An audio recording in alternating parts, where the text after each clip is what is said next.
Teman-temanku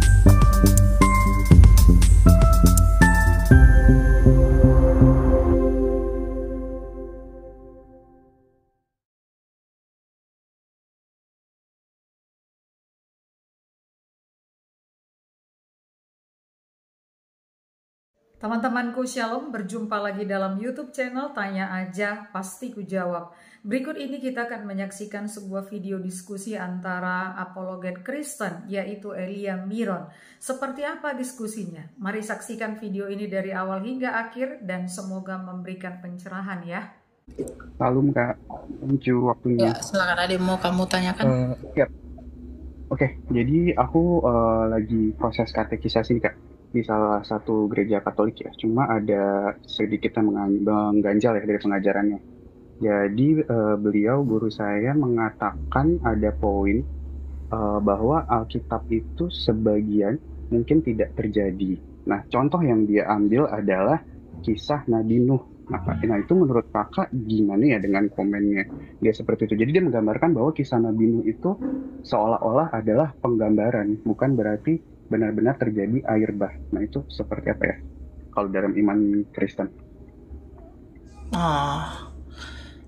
Saya tidak sepakat dengan itu ya, karena kalau dari hal itu, apa yang dikatakan, kondisi apa yang digambarkan dari peristiwa simbolis, berarti mereka mengakui bahwa itu simbolis gitu kan? Iya. Jadi airnya itu bukan benar-benar apa yang disimbolisasikan? Peristiwa apa yang disimbolisasikan dari hal itu? Oh, maksudnya maknanya ya menurut beliau ya? Iya. Oh iya, jujur itu dia belum detail sih ngasih taunya. Karena waktu itu kita lagi belajar terkait nggak boleh gitu, dipahami Pak. Begitu. Karena begini, pemulihan langit bumi baru nanti itu akan seperti tipikal air bah. Coba kita lihat di dalam Ibrani ya.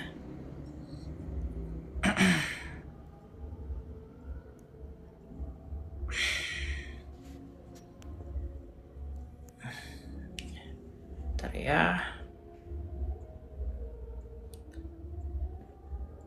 2 Petrus 3 ayat 6-14 kita lihat ya.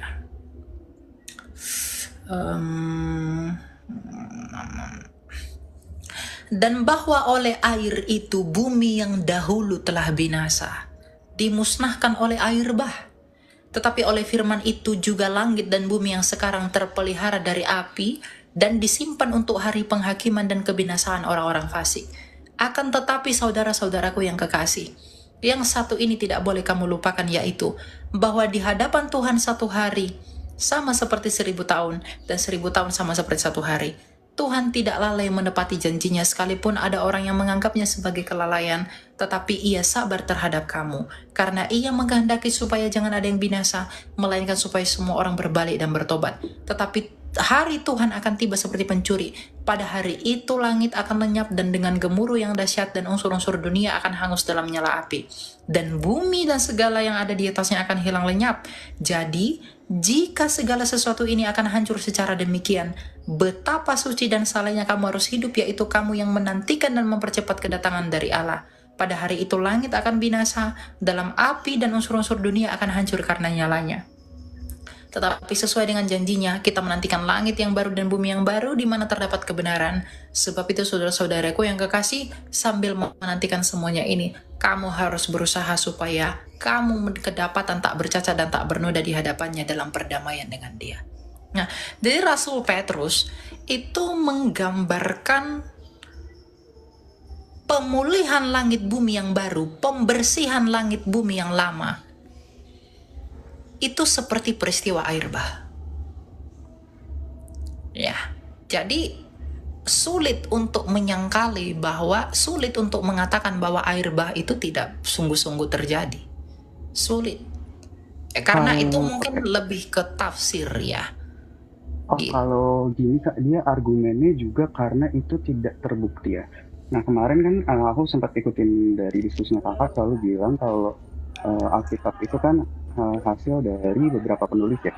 Nah, itu berarti artinya dari kisah Nabi Nuh sendiri itu harusnya ada buktinya kan ya, atau gimana? Ada buktinya Pak. Sebentar. Oke. Simpelnya begini. tidak terbuktinya itu waktu yang menjawab. Tuhan berkata kepada Daniel, meteraikanlah kitab-kitab ini karena pengetahuan akan bertambah. Dulu di zamannya Yesaya berkata dalam Yesaya 42, bumi Tuhan itu bertahta di atas bulatan bumi.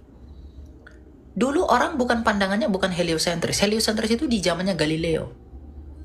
Dulu orang itu geosentris. Tapi bagaimana mungkin Yesaya bisa mengatakan bahwa bumi ini bulat? Belum ada pembuktian waktu itu. Lalu kalau kamu tiba-tiba nongol di tempat itu, lalu kamu katakan bumi itu tidak bulat, hanya karena belum dapat dibuktikan.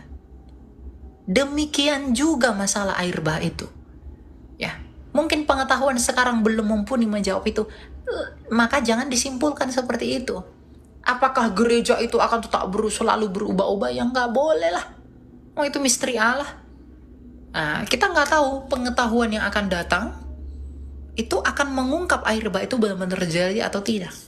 Kan begitu. Semua butuh waktu, semua butuh proses. Karena jawaban Tuhan itu berjalan di dalam waktu yang dianugerahi.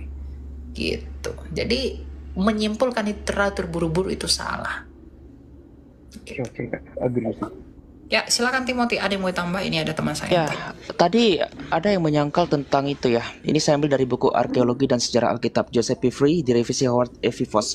Kebetulan saya lagi bedah itu di grupnya Mas Elia. Di sini dikatakan bahwa ada kisah tentang air bah dari lempengan-lempengan tanah liat. Saya rasa bisa kelihatan ya. Ya, jadi dikatakan penggalian kota Niniwe tahun 1850 sampai 1854 menghasilkan lempengan-lempengan tanah liat yang kemudian terbukti adalah kisah air bah menurut versi Babilonia. Memang sumbernya dari Babilonia, tapi ini sejaman. Dalam banyak hal kisah ini sangat mirip dengan kisah Alkitab tentang air bah, dan ini merupakan gambaran yang pasti tentang fakta bahwa memang telah terjadi air bah. 67 ini ada footnote-nya nih. Untuk pembahasan mengenai kisah air bah dari Mesopotamia, terjemahan dan hubungannya dengan kisah di Alkitab, ada sumbernya Alexander Heidel de Gilgamesh. Bahkan kaum skeptis ya mengatakan, oh, kitab Kejadian itu terpengaruh dengan Gilgamesh. Ngapain terpengaruh sama Gilgamesh? Sedangkan naskah-naskah mereka saja kalau dikaitkan terhadap kisah tentang air Nuh, itu menceritakan apa? Sesungguhnya orang-orang terdahulu itu menyembah Allah, tetapi mereka menghujat Allah dengan apa? Menyembah ilah-ilah lain, sehingga mereka terpisah dengan Allah. Nah, jadi kaitan terhadap kisah-kisah ini kemungkinan besar sudah dikenal pada zaman itu, tapi dikaitkan dengan dewa-dewa oleh mereka, yang sebenarnya kisah itu dikaitkan terhadap Allah orang bangsa Israel sendiri, yang selalu menyertai Abraham, Israel, Yakub yang nantinya akan menjadi Israel, bangsa yang diperkenakan oleh Allah. Dan itu sudah ada sebelumnya. Jadi penemuan-penemuan arkeologi itu sudah membuktikan kisah itu bukan hal yang bersifat fiksi, tetapi fakta. Ya, jadi ini saya belum sampai sini ya yang saya bedah. Nanti akan saya tampilkan di grupnya Mas Elia. Tapi kawan-kawan bisa cari buku ini, Arkeologi dan Sejarah Kitab Joseph P. Free. Saya rasa sangat bagus sekali untuk dibaca. Ya, begitu, silakan Mas Elia. Itu dinamis ya, pembuktiannya itu dinamis ya, nggak bisa gede begitu aja. Jadi untuk terlalu menyimpulkan itu tidak benar terjadi lalu dijadikan sebagai doktrin atau dogma, aduh, itu hal yang salah itu. Oh, oke Kak. Gitu ya. Kalau itu, iya, karena emang sempat nggak setuju. Sama satu lagi pertanyaannya sebenarnya masih sama sih, ini di proses pengajaran katekisasi juga. Jadi kan selama ini aku juga ikutin dari akunnya kakak ya, terkait live karena terkait Trinitas. Nah, beliau juga menyampaikan, ya, aku pengen tahu juga dari pandangan kakak. Kalau beliau ditanya, kan kebetulan dari beberapa yang ikut di katekisasi kita punya background beda-beda ya, bahkan ada yang dari Buddhis segala macam. Nah, saat ditanya Tuhan itu seperti apa, dia menggambarkannya adalah bentuknya roh. Nah, itu tepat apa enggak ya? Karena dia Allah itu roh itu berbeda dengan roh Allah. Allah itu roh dengan roh Allah itu beda. Allah itu roh merujuk kepada transendensinya Allah, yaitu dia yang tidak terhampiri. Kita nggak bisa lihat dia ada di mana-mana. Nah, itu Allah itu roh, karena roh memang demikian. Ya, usia zatnya Allah itu adalah roh. Dan roh Allah itu mengacu kepada hidupnya sendiri. Gitu. Jadi beda Allah itu roh. Masa Allah itu roh tapi punya roh? Nah, bukan begitu. Ya, Allah bentuk ya itu berarti ya? roh itu merujuk kepada Dia yang tidak kelihatan, dan roh Allah itu merujuk kepada hidupnya dan kuasa penghidupan yang dari dalam Dia. Gitu. Oke, kalau berarti di kejadian 1 itu yang roh Allah melayang-layang, roh yang di sini yang dimaksud apa? Itu ya? hidupnya Allah. Dia mencengkerami semesta untuk menghidupi. Jadi Bereshit bara Elohim et hasyamayim ve et haaretz, itu Allah itu menghidupinya dengan rohnya dan menciptakan. Jadi Allah itu kuasa penghidupan yang di dalam Dia itu aktif, dan ketika itu aktif baru Dia siap menciptakan, dan hidup itu menghidupi yang Dia ciptakan. Makanya tumbuh-tumbuhan itu hidup, tanam-tanaman itu hidup, dapat bertumbuh besar, itu punya hidup karena Allah memenuhi semuanya. Dia memenuhi semuanya itu, maka itu semuanya jadi hidup. Hanya disebut makhluk hidup. Gitu. Dan roh Berarti Allah itu ya, Ayub 33 ayat 4, roh Allah yang menghidupkan kita. Gitu. Oke Kak, berarti kan argumen dia itu komennya adalah penggambaran benar-benar ada roh melayang-melayang di atas permukaan air, berarti kurang tepat ya meaningnya. Lebih yang seperti tadi penggambaran yang kakak bilang ya berarti ya. Bukan literally ada air terus ada roh Allah melayang-layang, berarti bukan gitu kan ya maknanya. Ya, roh Allah itu merujuk kepada hidupnya Allah. Air di sana itu bukan simbol, itu betulan air. I see. Oke. Gitu. Ya. Oke. Dan Kak, Allah paham. itu menghidupinya ya dengan cerita itu. Oke. Ya. Udah, Ada yang mau dari sampaikan aku. Timothy? Sampaikan begini, dalam tafsirnya Bapak Gereja Basilius Agung Hexameron, ya ini abad keempat Masehi, roh Allah melingkupi di atas permukaan air. Apakah roh ini berarti pembaharuan udara? Penulis suci ingin menyebutkan kepada kita unsur-unsur dunia ini untuk memberitahu kita bahwa Allah menciptakan langit, bumi, air, dan udara, dan bahwa yang terakhir sekarang tersebar dan bergerak, atau lebih tepatnya apa yang lebih benar dan dikukuhkan oleh kuasa zaman dahulu, oleh roh Allah yang ia maksudkan adalah Roh Kudus.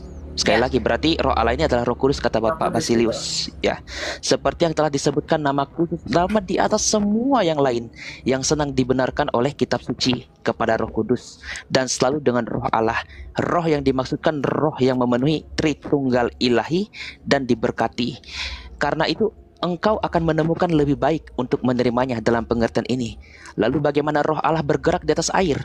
Penjelasan yang akan kuberikan kepadamu adalah tentang orang Syria yang sama tidak tahu dalam kebijaksanaan dunia ini, sebagaimana ia berpengalaman dalam pengetahuan tentang kebenaran. Kemudian dia berkata bahwa kata Syria lebih ekspresif, dan karena lebih dekat dengan istilah Ibrani, itu adalah pendekatan yang lebih dekat dan pengertian tulisan suci.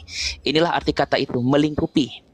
Menurut orang-orang Syria, katanya mengertilah itu menghargai sifat perairan ketika seorang melihat seekor burung mengerami telur dengan tubuhnya. Nah, saya agak kurang mengerti ketika Bapak Gereja ini mengutip gagasan Syria. Tapi saya tercengang. Kenapa?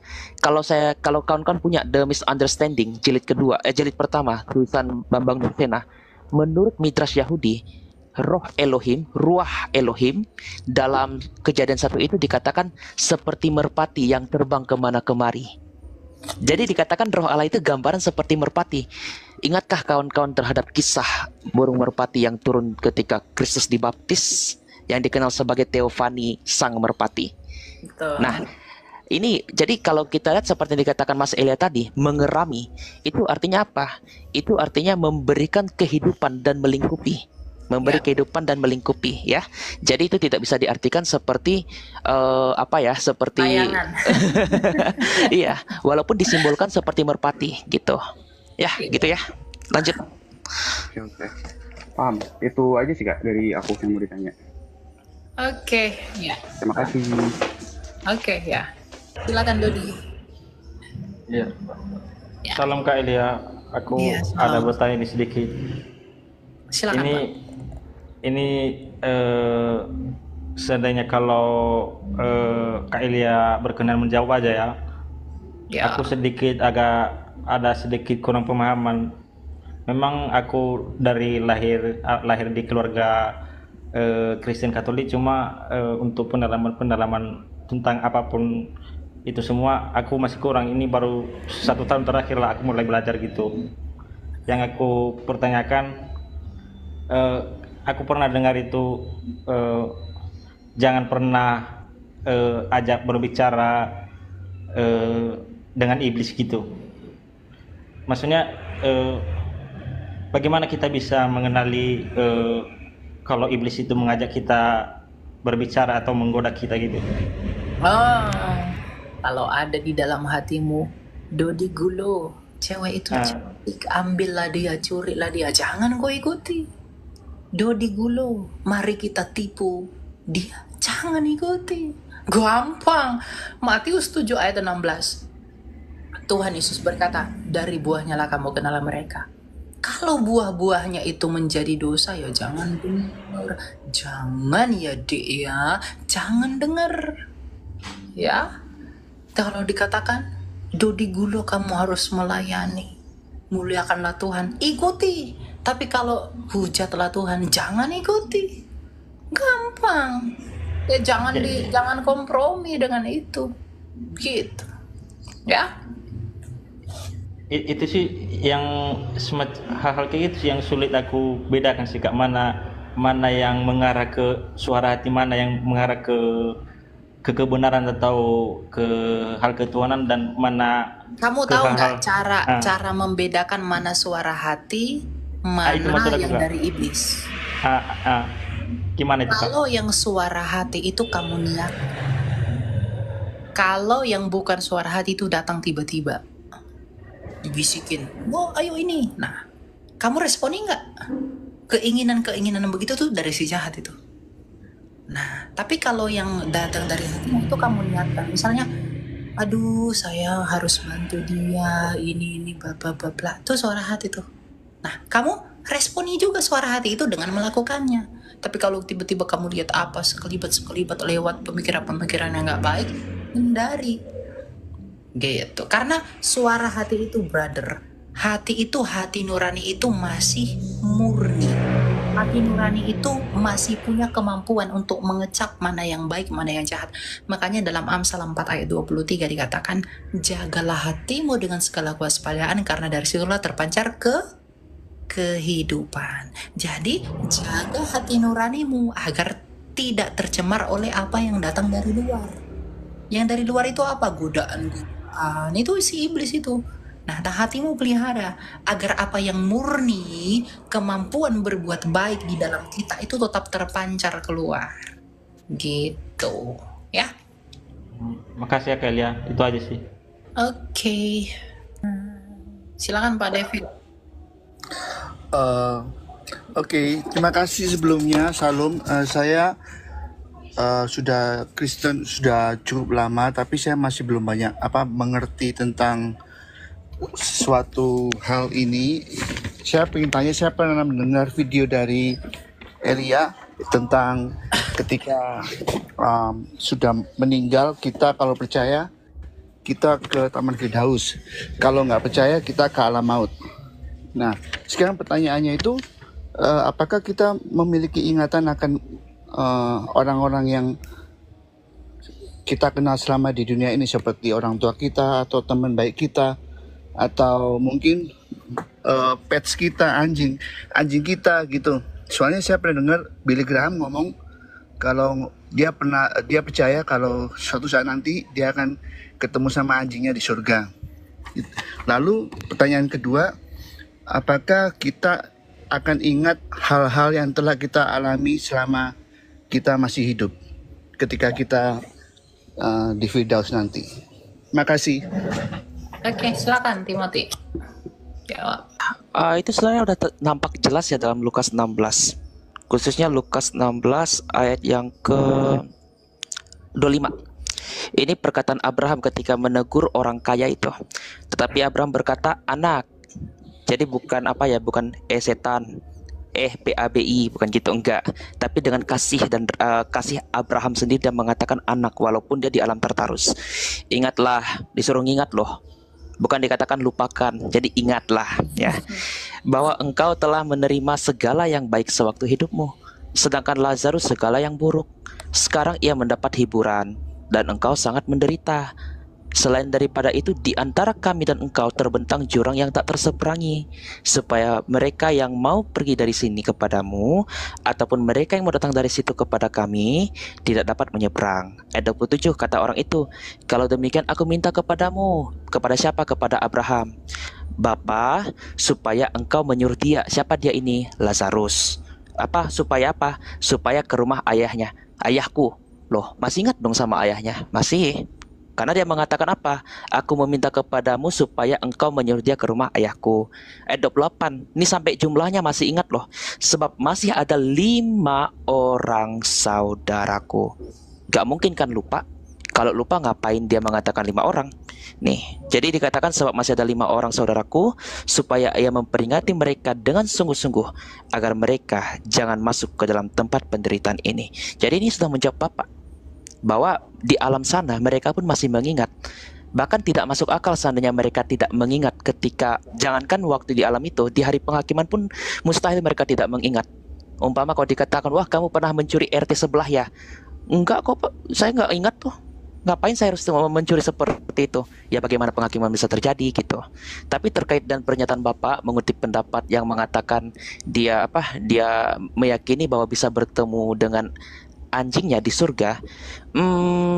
Dalam penafsiran apakah ada hewan-hewan di surga sana, saya belum bisa memberikan jawaban itu secara pasti. Kalau nggak salah itu pernah dijelaskan dari videonya Romo Aji Daniel, tapi belum saya tonton. Mungkin kawan-kawan bisa cek di situ. Jadi saya masih belum bisa menjawab terkait dengan apakah ada binatang ya, kalau dikaitkan ini kepada kisah orang yang mengaku bisa bertemu dengan keyakinan dia yang mengatakan bisa bertemu dengan anjingnya di surga. Gitu ya tanggapan saya. Ya. Apakah anjing-anjing akan masuk surga, Timothy? Tahu itu. Kurang tahu itu saya. Apakah dogi-dogi anabul kesayangan akan ikut bersama kita? Oke, gitu ya Pak David ya.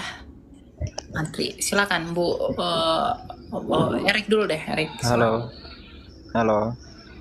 Silakan. Halo. Selamat malam. Ya. Begini, saya ada pertanyaan, izin bertanya. Kita kan menyembah Yesus itu sebagai Tuhan ya. Betul. Dan kita juga sebagai Kristen itu mengakui bahwa Yesus itu adalah inkarnasi Allah yang menjadi manusia. Sama seperti yang dikatakan dalam Injil Yohanes pasal 1, pada mulanya adalah firman Allah yang menjadi manusia. Pada mulanya adalah firman itu bersama-sama dengan Allah, dan firman itu adalah Allah. Pertanyaan saya adalah, ketika Yesus terangkat ke sorga setelah kebangkitannya 40 hari, di mana posisi Yesus sekarang? Apakah dia kembali bersatu dengan Allah, atau dia sudah terpisah dengan Allah, atau dia menjadi sosok pribadi yang dengan Allah, atau dia menjadi sosok pribadi yang berbeda dengan Allah? Dia nggak pernah terpisah dengan Allah.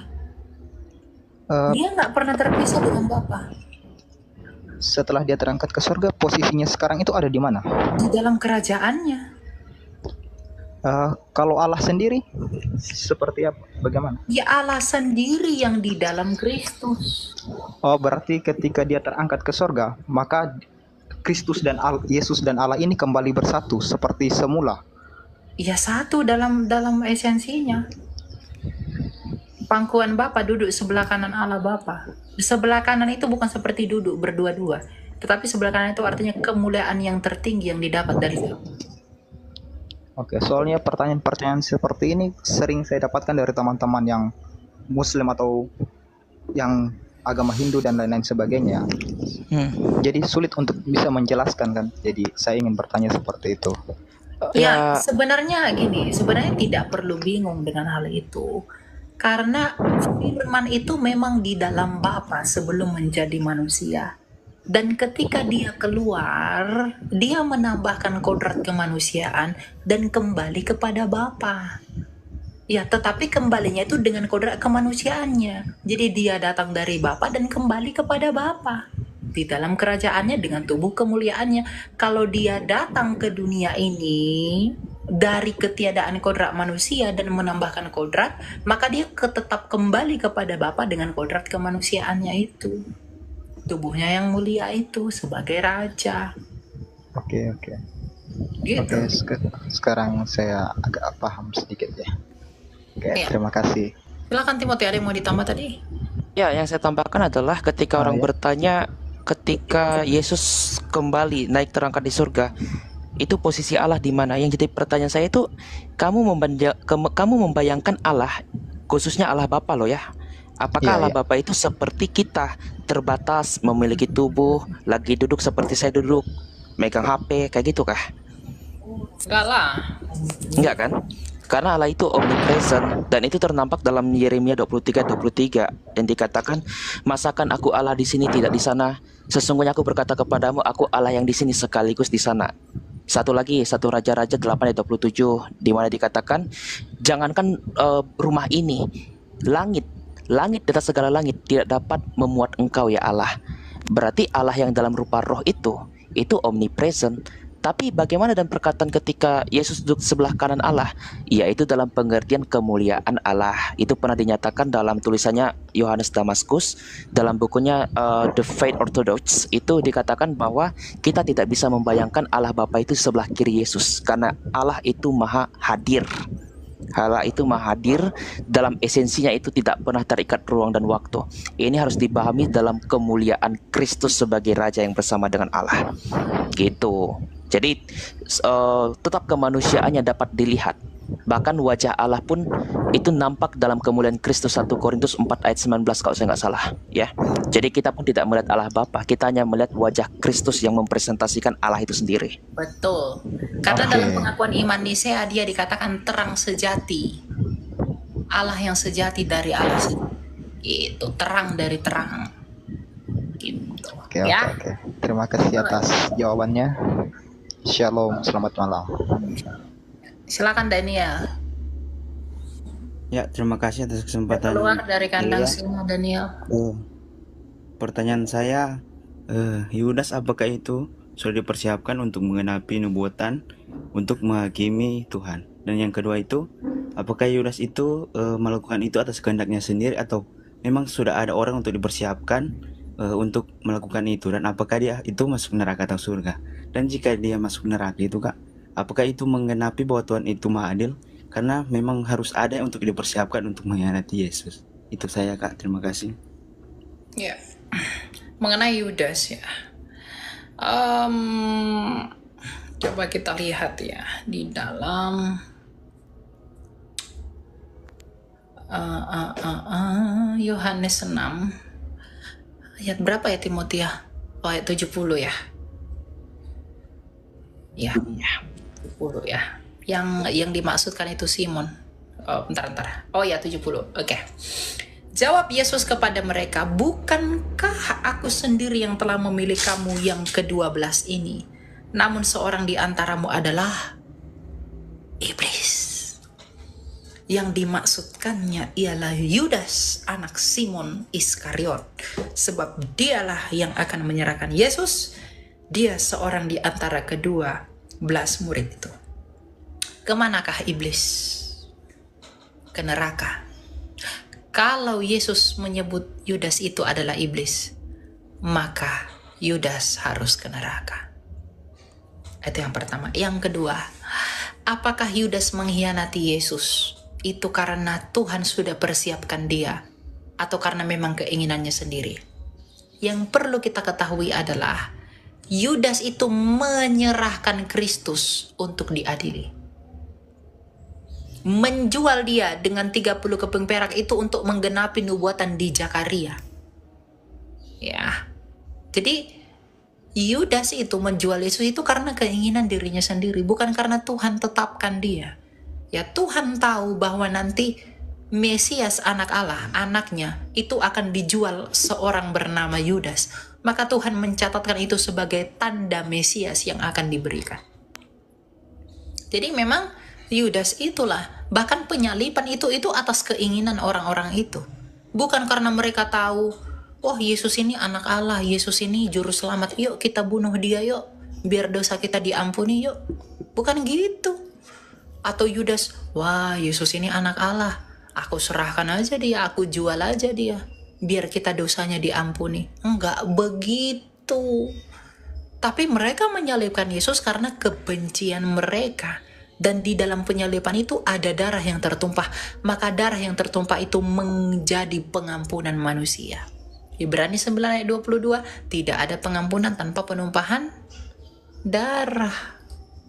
Ya, jadi Yudas mengkhianati Yesus itu bukan karena Tuhan sudah paksa dia atau program dia untuk mengkhianati Yesus, tetapi Tuhan tahu Yudas akan mengkhianati Yesus, tetapi bukan Tuhan yang membuat Yudas untuk mengkhianati Yesus. Gitu. Karena penentuan Tuhan tidak menjadi dasar penetapannya. Itu ya. Oke. Oke, ada lagi yang mau kamu tanya? Kak, sudah jelas. Oke, kita lanjut ya. Silakan roll kentang MC. Iya Kak, Shalom. Sebelumnya saya baru memperdalami kekristenan. Di sini saya ingin Gimana kamu bertanya. sekarang apa? Maaf. Apa? Saya Muslim. Oke, ya silakan. Ya, tapi ingin ke Kristen. Saya beberapa kali itu ke gereja Protestan. Nah, saya itu izin bertanya, kira-kira kalau saya bahas yang gereja Protestan boleh nggak Kak? Gak apa-apa. Apapun. Kan saya beberapa kali pindah-pindah gereja, saya nyari kan. Nah, itu saya pernah sekali ke gereja yang karismatik. Dan itu ada, dan setahu saya ya Kak ya, saya pernah dengar itu, apa namanya, yang masalah murid-murid Tuhan tuh waktu Yesus meninggal, mereka berdoa di sebuah ruangan yang Roh Kudus.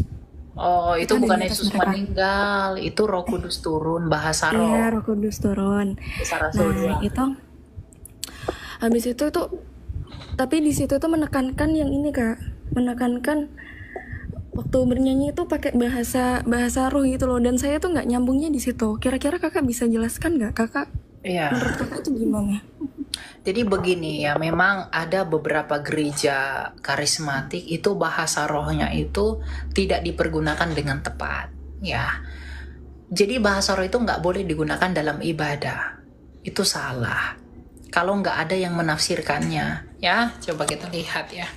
Bahasa roh itu pun ada dua jenis. Ada dalam pengertian senolalia yang adalah bahasa asing, ya. Ada glosolalia yang adalah bahasa roh, ya. Coba kita lihat di dalam. Nah, kalau bahasa roh dalam pengertian senolalia itu adalah bahasa asing yang dicatat di dalam Kisah Rasul 2. Di dalam Kisah Rasul 2 itu dinyatakan bahwa ada para murid ketika mereka berkumpul di loteng, lidah-lidah api turun di atas mereka, maka mereka berbahasa-bahasa baru, ya adalah bahasa-bahasa yang tidak mereka pernah pelajari. Misalnya, aku orang Indonesia, tiba-tiba aku bisa berbahasa Cina, ya, atau apalah itu. Nah, aku bisa tiba-tiba berbahasa Cina, padahal aku belum bisa berbahasa Cina dan nggak belajar bahasa Cina. Tapi tiba-tiba aku mengucapkan kata-kata bahasa Cina, sehingga orang yang mengerti bahasa Cina itu mendengarkan Injil yang saya beritakan dalam bahasa Cina. Nah, itu bahasa roh yang dapat dimengerti, yang dapat diterjemahkan. Nah, bahasa roh yang tidak dapat dimengerti itu disebut dengan glosolalia. Itu memang bukan bahasa manusia, tetapi bagaimana kita memahami bahasa ini dan bagaimana penggunaannya. Dalam 1 Korintus 14 ayat 19 dikatakan begini. Tetapi dalam pertemuan jemaat, ya, aku lebih suka mengucapkan 5 kata yang dapat dimengerti untuk mengajar orang lain juga daripada beribu-ribu kata dengan bahasa roh. Ya.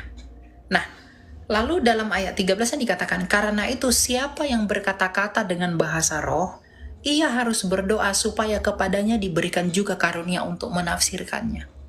Jadi orang yang berbahasa roh di dalam jemaat itu harus bergantian.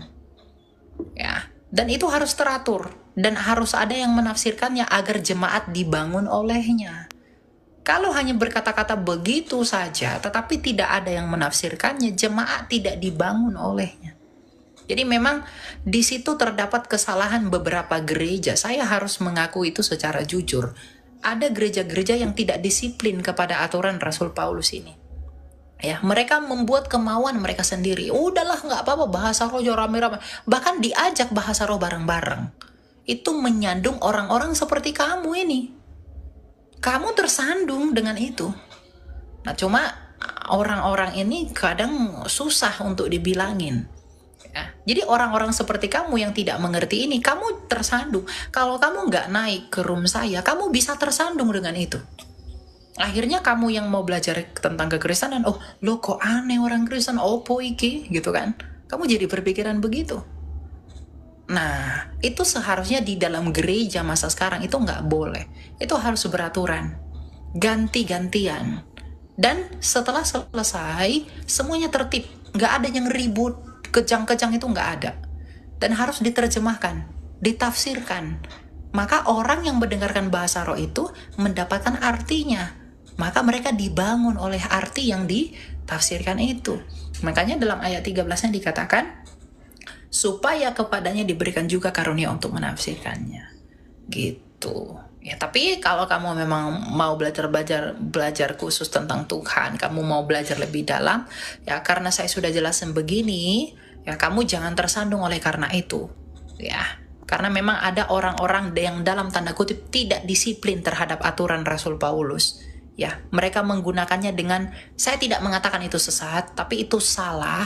Karena mereka tidak setia kepada aturan Rasul, melainkan euforia, keinginan mereka sendiri yang mereka gunakan dengan alasan, oh itu kan Tuhan, bla bla dan lain-lain. Nah, kalau udah berkutik seperti itu susah, dibilangin yang begitu tuh susah.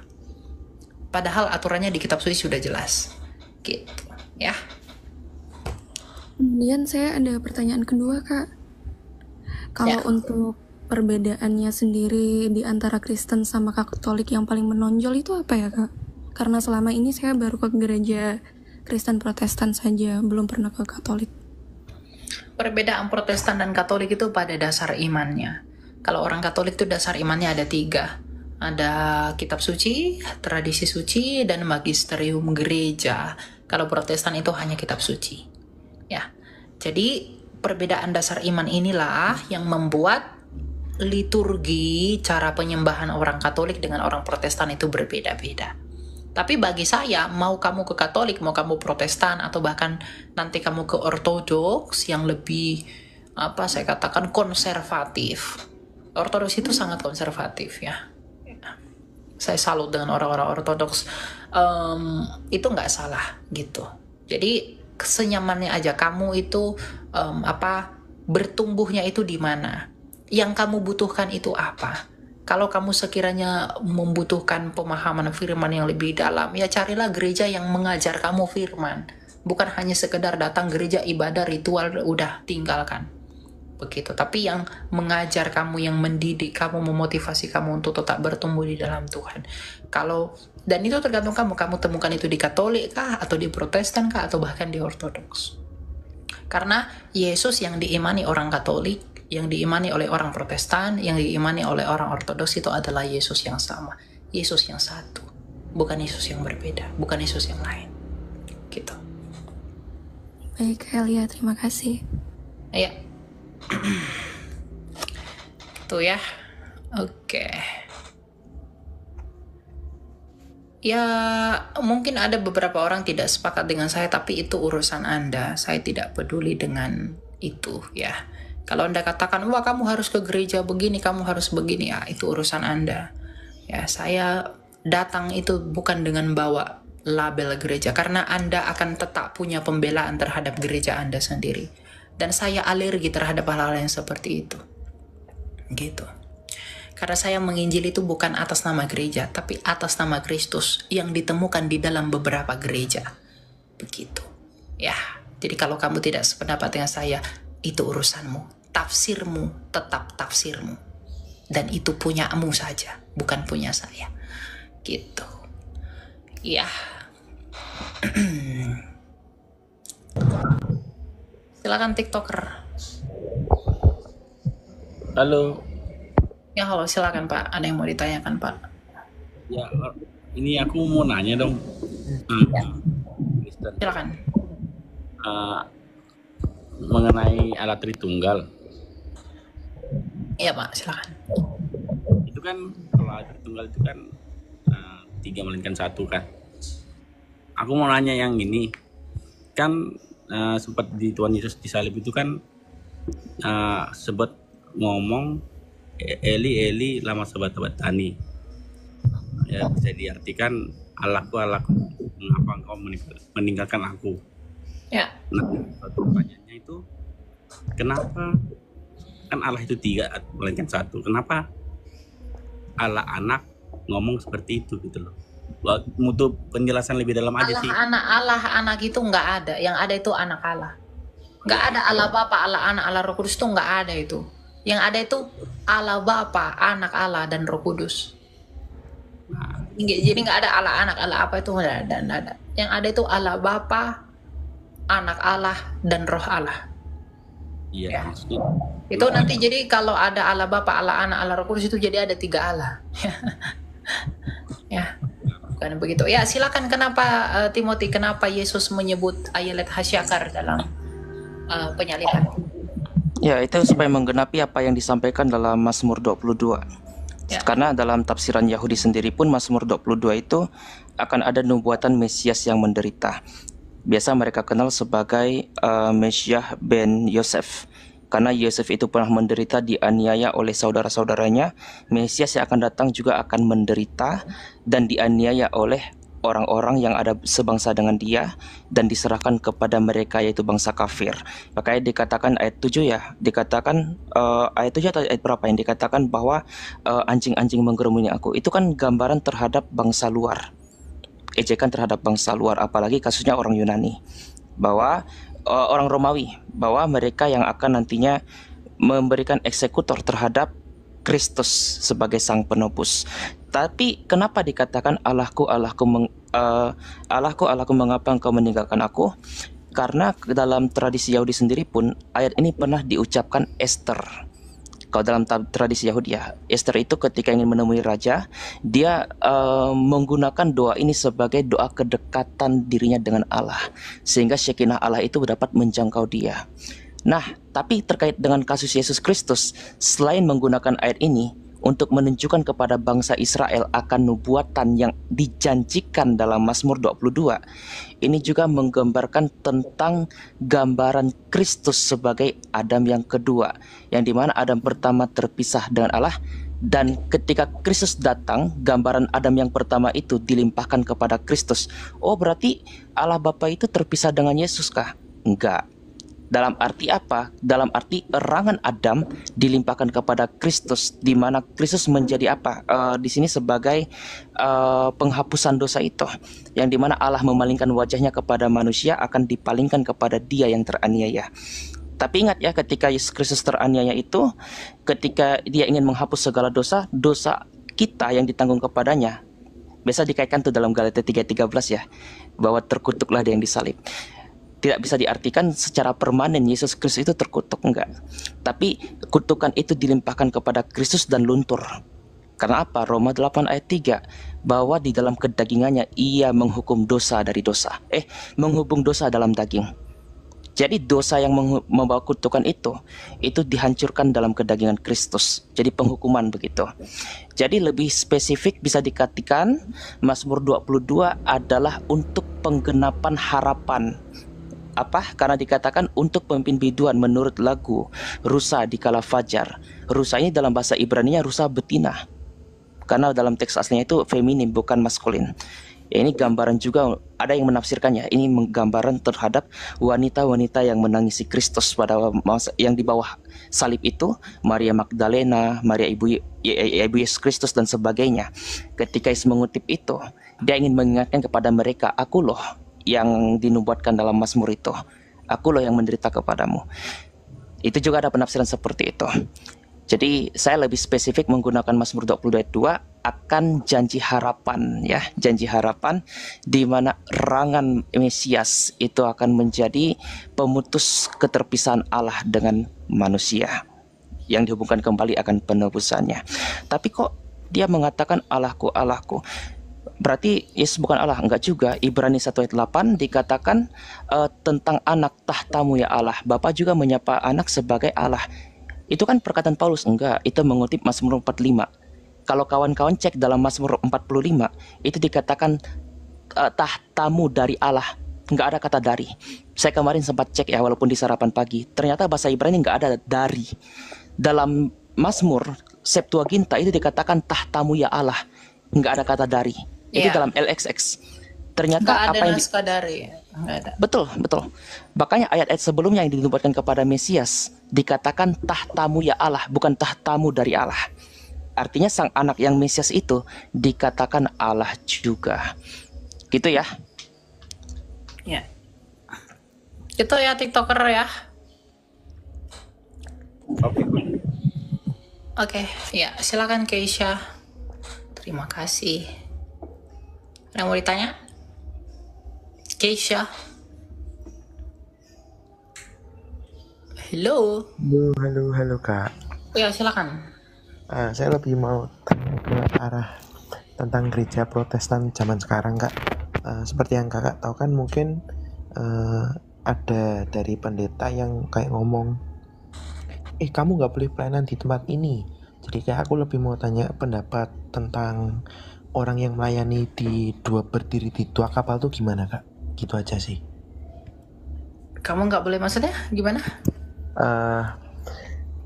Kayak kan pernah dapat omongan kalau kita tuh nggak boleh berdiri di dua kapal. Dalam arti maksudnya kapal itu kayak berdiri di dua gereja Kak. Kayak kamu melayani Berdiri di di sini. dua gereja dalam artian pelayanan atau tertanam? Tertanam dan pelayanan Kak. Kalau tertanam nggak boleh, tapi kalau pelayanan ya emang nggak masalah. Saya tertanam di satu gereja, tapi saya pelayanannya kemana-mana. Semua saya layani, orang-orang Katolik saya layani, orang-orang Protestan saya layani, orang karismatik saya layani, nggak masalah. Ya jadi kalau orang yang ngomong begitu tuh mungkin takut aja jemaatnya keluar. Lalu duitnya berkurang. Tapi tertanam itu harus di satu tempat. Kenapa? Tertanam itu adalah bukti kita itu di cover secara rohani, dilindungi. Nah, itu perlu. Kalau tertanam pada dua tempat itu akan buat kamu terombang-ambing, itu nggak boleh. Tapi kalau melayani sesuai dengan talenta yang Tuhan beri, ya silakan saja. Romo Daniel orang ortodoks, dia layani podcast dan lain-lain ya. Pak Bambang itu orang ortodoks Syria, ya. Sekarang dia Koptik, ya dia layani orang Protestan, ya. Pergi ke gereja-gereja Protestan, khotbah di sana, tapi tertanam tetap di Koptik. Begitu. Jadi enggak masalah. Itu ya. Oke Kak, udah cuma mau tanya itu aja sih. Thank you ya Kak. Oke, ya. Oke, thank you. Oke, thank you, Tuhan berkati. Oke, Timothy, ada yang mau disampaikan, silakan ditutup. Oke, nggak banyak sih ya terkait dengan tema yang diangkat oleh Mas Elia, bodoh karena Kristus, itu betul. Dimana di ayat Alkitab dikatakan bahwa itu adalah posisi kerendahan hati Rasul Paulus. Walaupun dia adalah seorang mantan rabi, bahkan dididik oleh Rabi Gamaliel yang memiliki hikmat luar biasa, tapi dianggap bodoh oleh orang-orang pada masa itu karena apa yang disampaikan terhadap orang-orang Korintus. Orang-orang Korintus belum tentu mengenal seluruh hukum Taurat karena di sana ada campuran Yahudi dan juga non-Yahudi. Tetapi dengan kerendahan hati Paulus mengatakan, aku bodoh karena Kristus tapi kamu arif dalam Kristus. Artinya apa? Dia merendahkan posisinya yang sebenarnya guru dianggap bodoh, tetapi dia ingin membuat semua orang itu bisa arif dalam Kristus. Dia ingin menggambarkan, Rasul Paulus ini menggambarkan sama seperti Kristus datang menjadi manusia, ia datang dalam kemiskinannya supaya kita dikayakan. Jadi itu sifat yang paradoks, tetapi di mana posisi yang direndahkan untuk meninggikan seseorang yang adalah ciptaan Allah untuk kembali dalam kodratnya. Nah, hal ini juga yang membangun para bapak-bapak gereja Contohnya seperti Justin Martyr, di mana dia bergulat dengan filosofnya, tapi tidak bisa diartikan filosof Yunani pada masa itu dipakai untuk pembenaran terhadap kitab suci, tapi dia menggunakan pembangunan rasional filosofnya itu bagaimana membentengi iman. Makanya Bapak Gereja seorang apologet ya, yang sejaman dengan para rasul, khususnya Rasul Paulus, dia menghadapi Tripo orang Yahudi, menghadapi filsafat kosong dari Yunani, itu menggunakan kemampuan hikmatnya. Jadi mereka yang dianggap bodoh itu dapat memiliki hikmat terhadap orang-orang yang menerima Kristus yang berlatar belakang seorang filosof. Karena apa? Karena dalam Alkitab dikatakan orang-orang Yahudi mencari akan tanda-tanda, tetapi orang-orang Yunani akan mencari hikmat. Jadi konteks yang dilihat dalam dalam Perjanjian Baru itu sangat kaya, karena mereka hanya ingin melihat suatu hal yang betul real, nyata. Itu orang Yahudi. Makanya mereka ingin melihat suatu bukti mukjizat. Tapi orang-orang Yunani, khususnya kalangan-kalangan filosof, mereka ingin mencari hikmat pengetahuan. Apa sih dibalik yang bersifat fisika ini, metafisiknya itu seperti apa? Itulah yang memunculkan para pelayan Tuhan pada masa itu dapat mewartakan firman Tuhan dengan konteks dan gaya bahasanya, tanpa harus dicampur adukan seperti tuduhan filosof yang dicakokkan terhadap iman kekristenan, enggak. Tapi dengan rasional, filosof artinya orang-orang yang berpikir, pencinta ilmu, pencinta hikmat. Filosofiah, pencinta hikmat. Mereka menggunakan hikmat Kristus dengan gaya mereka untuk memperkenalkan terhadap bangsa-bangsa yang mencintai hikmat itu, untuk mengetahui sang hikmat kebenaran. Ya, mungkin itu aja penutup saya, Kak Elia. Saya kembali sama Kak Elia. Ya, terkait dengan tema kita pada malam hari ini adalah bodoh karena Kristus. Kita itu adalah orang-orang bodoh kalau kita mengikuti Kristus di dalam pandangan dunia ini.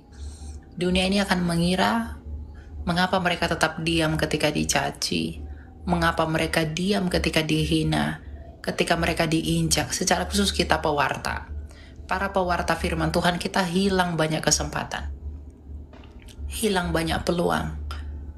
Mereka membenci Kristus yang kita beritakan, jadi akses kita kemana-mana itu dihalangi banyak orang. Bukan karena diri kita sendiri, tapi karena Kristus yang kita beritakan. Maka dunia ini akan memandang betapa bodohnya si Elia itu, betapa bodohnya si Timothy itu. Dia menghilangkan kesempatannya untuk dapat pekerjaan begini, dapat kesempatan seperti ini, dengan memberitakan Yesus. Dengan memberitakan Kristus, kita kehilangan banyak arah, kita kehilangan banyak tempat. Maka orang itu memandang kita sebagai orang bodoh. Dunia ini akan memandang kita begitu. Tetapi kebodohan kita itulah kebanggaan kita. Karena kalau kita tidak bodoh oleh karena Kristus, maka apa bedanya kita dengan orang-orang yang tidak mengenakan Kristus? Karena kebodohan di dalam Kristus itu adalah ekspresi dan tanda bahwa kita merendahkan hati di hadapan Dia sebagai anak Allah. Ya, jadi bodoh karena Kristus itu bukan tentang kebodohan kita yang tidak mau berpikir secara rasional dan irasional, tapi tentang hal-hal yang harus kita kesampingkan, hal-hal yang harus kita buang, hal-hal yang harus kita lakukan, hal-hal yang harus kita kerjakan demi memuliakan Kristus, demi memuliakan Bapa kita sebagai pengusaha dari pokok anggur yang benar itu, agar namanya dipermuliakan. Karena barang siapa yang tidak memikul salibnya, ia tidak layak bagiku. Dan persahabatan dengan dunia adalah permusuhan dengan Allah. Kalau kamu bodoh dipandang dunia, maka kamu diperhitungkan sebagai milik Allah. Tapi kalau kamu bodoh dipandang Allah, kamu dijunjung tinggi oleh dunia. Karena dunia ini menganggap apa yang hina itu sebagai sesuatu yang tidak berguna. Tetapi yang hina ini dipakai oleh Allah sebagai tanda kekayaannya. Kristus tidak punya rumah, Kristus tidak punya tempat untuk meletakkan kepalanya. Tetapi dia yang hina dipandang oleh orang Yahudi pada masa itu ditinggikan Allah di dalam kerajaan yang diberikan kepadanya oleh Bapa kita. Jadi ya, mengikut Kristus itu adalah tentang bagaimana kita membuat diri kita bodoh di dalam Dia. Ya. Jadi sebagai orang Kristen, apalah kita ini? Siapakah saya ini? Siapakah Elia? Siapakah Timothy? Apa yang bisa kita banggakan? Enggak ada. Tetapi di dalam kebodohan kita ini yang dipandang dunia ini, hikmat Allah turun dan Dia berkenan kepada orang-orang yang merendahkan diri. dan merendahkan hati di hadapannya. Itulah yang Tuhan sukai. Kekayaan orang Kristen sejati adalah perkenanan Allah. Di dalam siapa? Di dalam kita. Melalui siapa? Melalui Kristus yang menguduskan kita. Kalau kamu sudah mendengarkan berita ini, kalau kamu sudah percaya, sungguh-sungguhlah di dalam. Dan dengarkanlah dia, taatilah dia dalam segala sesuatu.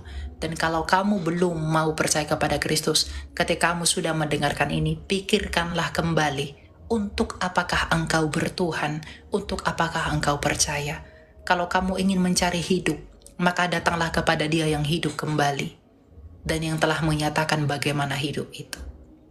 Puji Tuhan, kita sudah bersama-sama menyaksikan dan mendengarkan tentang diskusi agama ataupun tanya jawab tentang agama dari awal hingga akhir melalui pernyataan serta pertanyaan dari seseorang yang mengatakan bahwa dia mendengar peristiwa tentang Nuh itu yang ada di dalam Alkitab bukanlah suatu peristiwa yang terjadi, atau kemungkinan bukanlah peristiwa yang akan dan pernah terjadi. Namun melalui diskusi ini saya melihat Elia Miron telah memberikan jawaban serta penjelasan yang sangat baik, bahwasanya kisah Nuh termasuk Bahtera Nuh itu adalah kisah ataupun peristiwa yang benar-benar nyata dan terjadi, dan hal itu dituliskan di dalam Alkitab.